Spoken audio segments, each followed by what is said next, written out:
بنرحب بكل متابعي قناة كلمات. ابن رشد هو أبو الوليد محمد ابن أحمد ابن محمد ابن أحمد ابن أحمد ابن رشد.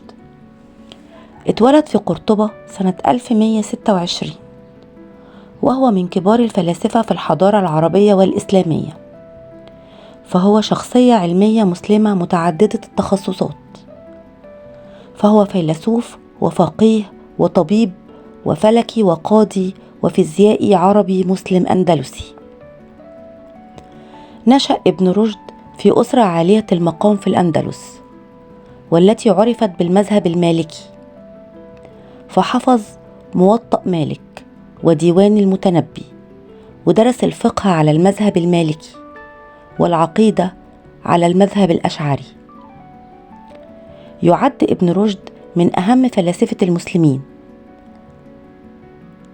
حيث دافع عن الفلسفة وصحح لعلماء وفلاسفة سابقين له فهم بعض نظريات أفلاطون وأرسطو، فقدمه ابن طفيل لأبي يعقوب خليفة الموحدين، فعينه طبيبا له ثم قاضيا في قرطبة.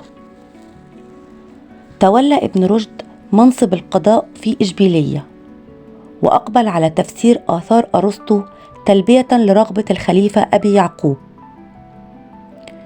يرى ابن رشد أنه لا تعارض بين الفلسفة والدين، وكان مغرما بعلوم الفلك منذ صغره، وعندما بلغ سن 25 سنة بدأ يتفحص السماء، وقدم للعالم اكتشافات وملاحظات فلكية جديدة.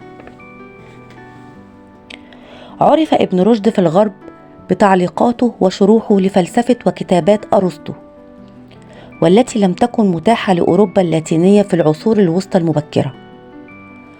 ولكن بعد أن انتشرت الترجمات اللاتينية لأعمال أخرى لأرسطو، أصبح أرسطو أكثر تأثيرا على الفلسفة الأوروبية في العصور الوسطى، حيث ساهمت شروح ابن رشد في ازدياد تأثير أرسطو في الغرب.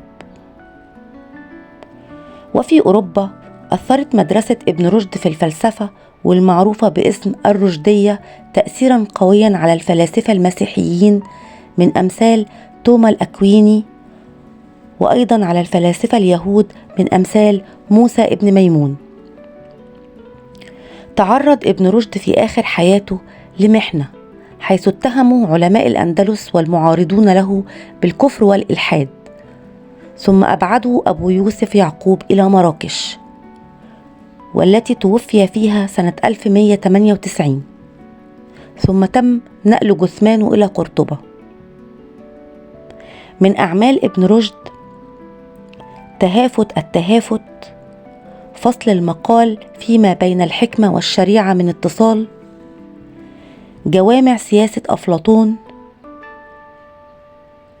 كتاب الكليات في الطب. والآن نترككم مع مختارات من أقواله، فلنتابع.